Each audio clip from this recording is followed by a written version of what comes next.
Complementary angles relation. मैंने एक right triangle बनाया 90 डिग्री का एंगल सम प्रॉपर्टी से बाकी दोनों एंगल्स का सम 90 होना चाहिए।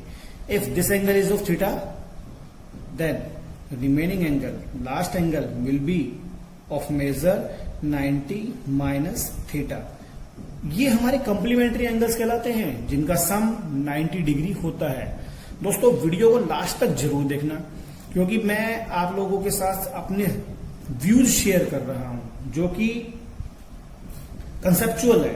मैं सिर्फ इस वीडियो को लंबा नहीं करना चाहता हूं, मैं हमेशा शॉर्ट से शॉर्ट वीडियो बनाना चाहता हूं। बस अपने सारे कंसेप्ट आप लोगों के साथ शेयर करना चाहता हूं, तो वीडियो जरूर पूरा देखा करें। दोनों कॉम्प्लीमेंट्री एंगल्स होंगे। If one angle is theta then other one will be 90 minus theta. अब कॉम्प्लीमेंट्री एंगल्स का रिलेशन कैसा होता है हम लोग देखते हैं। अगर मैं आपसे कहता हूं sine theta, here angle is theta, theta के लिए साइन बताना है। साइन क्या होता है हमारे पास? Perpendicular over hypotenuse. मैंने यहां पर परपेंडिकुलर बेस हाइपोटेन्यूज नहीं लिखा है। हाइपोटेन्यूज की पोजीशन फिक्स होती है, it is always opposite to 90 degree angle क्योंकि ये लॉन्गेस्ट साइड है, लेकिन बेस परपेंडिकुलर हमारे फिक्स नहीं है। थीटा, थीटा के लिए परपेंडिकुलर, थीटा कहां पर है? यहां। तो थीटा के अपोजिट हमेशा परपेंडिकुलर होता है, that means it should be A B. Hypotenuse वो आपका फिक्स है, आपको मिल गया AC। अब आप देखते हैं चेक करके कॉस ऑफ 90 माइनस थीटा। अब एंगल आपके पास 90 माइनस थीटा है। कॉस क्या होता है आपके पास? Base by hypotenuse. हमने थोड़ी देर पहले सीखा है, पंडित बद्री प्रसाद हर हर बोले, वहीं से cos theta is equal to base upon hypotenuse. अब एंगल 90 माइनस थीटा है, आपको बेस चाहिए। 90 माइनस थीटा के लिए सामने वाला परपेंडिकुलर, तो बेस कौन बचा? AB। आप लिखेंगे AB बाय में AC। तो आप यहां से देखते हैं sine theta will be equal to cos 90 minus theta. आपको रिलेशन मिल जाता है 90 minus theta is equal to sine theta. मैं आपको ऐसे कुछ रिलेशंस डेवलप करके दिखा रहा हूं। tan of 90 minus theta, tan क्या होता है? Perpendicular by base. लिख दीजिए perpendicular by base. 90 minus theta के लिए tan 90 माइनस थीटा, परपेंडिकुलर सामने वाली साइड, सामने वाली साइड मतलब BC, base AB। Cot theta, cot theta, cot होता है base upon perpendicular, base by perpendicular. Theta, theta यहां पर, थीटा के लिए सामने परपेंडिकुलर, तो बेस कौन होगा? BC। थीटा के लिए परपेंडिकुलर AB। आप देखते हैं ये दोनों इक्वल आ गए, तो आपको यहां से मिलता है tan of 90 minus theta is equal to cot theta. एक और आइडेंटिटी हम इस तरीके से डेवलप करने की कोशिश करते हैं।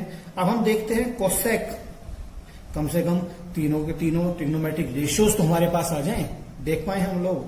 Cosec 90 minus theta, cosec, cosec कौन होता है? पंडित बद्री प्रसाद हर हर बोले, मीन्स हाइपोटेन्यूज बाय परपेंडिकुलर। तो लिख देते हैं hypotenuse by perpendicular. 90 minus theta, 90 minus theta के सामने परपेंडिकुलर, सामने परपेंडिकुलर BC। हाइपोटेन्यूज अपना फिक्स है AC। अब हम फाइंड करते हैं sec theta. Sec theta is equal to Pandit Badri Prasad हर हर बोले, पंडित बद्री प्रसाद हर हर बोले। सेक थीटा मिडिल में, hypotenuse upon base, hypotenuse by base. Hypotenuse अपना फिक्स है AC। थीटा के लिए बेस, थीटा के लिए परपेंडिकुलर अपोजिट AB नहीं चाहिए, BC, BC। आप देखते हैं ये दोनों भी इक्वल है। Cosec 90 minus theta is equal to sec theta. आप इस तरीके से सारे के सारे रिलेशंस साइन 90 माइनस थीटा के लिए, कॉट 90 माइनस थीटा के लिए, और कोसेक के बाद क्या बचा? सेक 90 माइनस थीटा। 6 के 6 रिलेशंस डिराइव कर सकते हैं। और आप इनको डिराइव करने के बाद देखिए मैं आपको बहुत आसान सा रूल बता रहा हूं, आप लोगों को मिनटों सेकंडों में याद हो जाएगा। एड को इफ नॉट प्रेजेंट, मैंने क्या कहा आपसे? को ऐड कर देना है, CO ऐड कर देना है अगर वहां लिखा हुआ ना हो। सेकेंड रूल, डिलीट को डिलीट कर दीजिए इफ प्रेजेंट। आपको फटाफट याद हो जाएगा। देखिए कैसे, क्या कहा मैंने आपसे, साइन 90 माइनस थीटा, आगे को नहीं लिखा हुआ ना, आप लिख दीजिए COS, cos theta. INE sine की फुल फॉर्म होती है SINE, और कोसाइन आएगा COSINE, तो शॉर्ट फॉर्म में हम लोग लिखते हैं, मैंने वही लिखा है आपके सामने B। अब आपके सामने अगर लिखा होता कॉस 90 माइनस थीटा, देखिए को लगा हुआ है, को CO हटा दे रहा है, डिलीट कर दे रहा है, S से आपको शक होगा सेक भी है और साइन भी है, लेकिन मैंने आपको बताया कोसाइन का कोस का पूरा नाम कोसाइन है, तो SIN बचा, तो यहां से आप डायरेक्टली लिख सकते हैं SIN साइन थीटा C। आप देखिए 10 90 माइनस थीटा, CO को नहीं लगा हुआ, आप लगा दीजिए COT कॉट थीटा। अगर आपको फाइंड करना है कॉट 90 माइनस थीटा, को लगा हुआ है, हटा दीजिए T से, tan theta. Finally cosec 90 minus theta, को लगा हुआ है, हटा दीजिए, आपको मिलता है सेक थीटा। और सेक 90 माइनस थीटा, को हटा हुआ है, जोड़ दीजिए, कोसेक थीटा। बड़ा आसान तरीका है ये, आपको 6 के 6 फार्मूले मिनटों सेकंडों में याद हो जाएंगे। अब इसके बाद हम लोग सीखेंगे ट्रिग्नोमेट्रिक टेबल। ट्रिग्नोमेट्रिक टेबल को इस्तेमाल करने से पहले मैं आपके साथ ये फार्मूले थोड़ा सा और डिस्कस करूंगा। Sine 90 minus 30, sine 90 minus 30 is equal to, आप वर्चुअली क्या मिल रहा है आपको, साइन 90 में से 30 गए 60, और sine 90 minus theta will be equal to cos theta, जो यहां पर लिखा हुआ है। तो आप देखते हैं साइन 60 की वैल्यू कॉस 30 के इक्वल होगी। एक और लेते हैं वैल्यू ऐसे ही, साइन 90 माइनस 60, 90 माइनस 60, 90 माइनस 60 गए 30 बचे, आपके पास मिलता है साइन 30। और अगर आप फार्मूले का इस्तेमाल करते हैं तो आपको क्या मिलेगा, sine 90 minus theta is equal to cos theta. तो आप देखेंगे साइन 60 की वैल्यू cos 30 के इक्वल होगी, साइन 30 की वैल्यू cos 60 के इक्वल होगी। और अगर मैं आपसे कहूं साइन 90 माइनस 0, 90 माइनस 0 साइन 90 ही रह जाएगा, और फार्मूले में साइन 90 माइनस 0 cos 0, तो साइन 90 की भी वैल्यू आपके पास cos 0 के इक्वल आएगी। ये सब कुछ बड़ा हेल्पफुल होगा जब हम अपनी ट्रिग्नोमेट्रिक टेबल बनाएंगे। ट्रिग्नोमेट्रिक टेबल बनाने के लिए हम सबसे पहले 0 degree, 30 degree, 45 degree, 60 degree, 90 degree लिखते हैं। लिखने के बाद साइन कॉस 10, उसके बाद हम नीचे बना सकते हैं कोसेक, सेक, कॉट।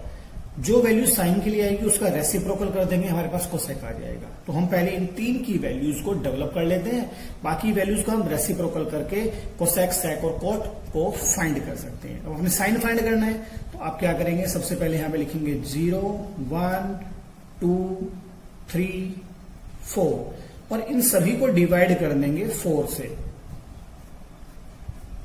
और उसके बाद आप इन सभी वैल्यूज का अंडर रूट ले लेंगे। तो जो ये वैल्यूज आएंगी फर्स्ट टाइम, ये हमारी होंगी साइन की वैल्यू। 0/4, 0 डिवाइडेड बाय नंबर 0 का अंडर रूट 0, 1 का अंडर रूट 1, 4 का अंडर रूट 2, 2/4, 2 1 जा 2, 2 2 जा 4, तो ये वैल्यू आएगी 1/√2। 3 का अंडर रूट 3, 4 का अंडर रूट 2, 4/4 1, 1 का अंडर रूट 1। अभी हमने क्या डिस्कस किया था, जो वैल्यू साइन 30 की होगी वो cos 60 की होगी, तो आप ये वाली वैल्यू यहां पर आएगी। साइन 0 cos 90 के लिए ये वाली वैल्यू यहां पर आएगी, 45 पर, और हमारे पास cos 60 साइन 30 और साइन 90 cos 0। तो हम यूं कह सकते हैं जो ये 5 वैल्यूज ऐसे आई, ये जस्ट रिवर्स कर जाती हैं हमारे पास। ये वाली वैल्यू इधर, ये मिडिल में, ये ऐसे। इसका एक्सप्लेनेशन हमारे पास कॉम्प्लीमेंट्री एंगल से आता है, जो कि मैंने आपको अभी दिया। तो cos 0 will be equal to 1, cos 30 will be equal to √3/2, cos 45 will be 1/√2, cos 60 will be half, cos 90 is equal to 0। अब आपने 10 फाइंड करना है। 10 फाइंड करने के लिए आप देखते हैं कि cos 0 1 है, sin 0 0 है, तो tan 0 फार्मूला था हमारे पास sin by cos, 0/1 0। tan 30 find करने के लिए sin 30 बाय cos 30 आप डिवाइड कर देंगे, आपको मिलता है 1/√3, 1/√2 by 1/√2 1, √3/2 by 1/2 is equal to √3 and 1/0 होता है नॉट डिफाइंड। आप 1/0 के लिए दो आंसर्स पाएंगे। दो आंसर्स कैसे पाएंगे? एक तो आप पाएंगे 1/0 को इन्फिनिटी, और एक आप पाएंगे 1/0 को नॉट डिफाइंड। दोनों वैलिड है, लेकिन हम यहां पर नॉट डिफाइंड यूज करेंगे because we have been finding the value at the point. हम एट द पॉइंट फाइंड कर रहे हैं। For a rational number to be defined its denominator should not be equal to 0। अगर वो 0 है तो वो डिफाइन नहीं होगा। 1/0 इन्फिनिटी तब आता है जब हमारे पास ये वैल्यू अप्रोचिंग आए, अप्रोचिंग वैल्यू। और ये आप पढ़ेंगे +1 क्लास और +2 क्लास में, जब आपके पास एक टॉपिक लिमिट्स आएगा तब आप अप्रोच करेंगे। लिमिट अप्रोच करती हुई आपको मिलेगी और 1/0 आप वहां पर इन्फिनिटी पाएंगे। 1/0 नॉट डिफाइंड वहां पर जहां पर वैल्यू एट द पॉइंट है, value at the point. Exactly 0 पर वैल्यू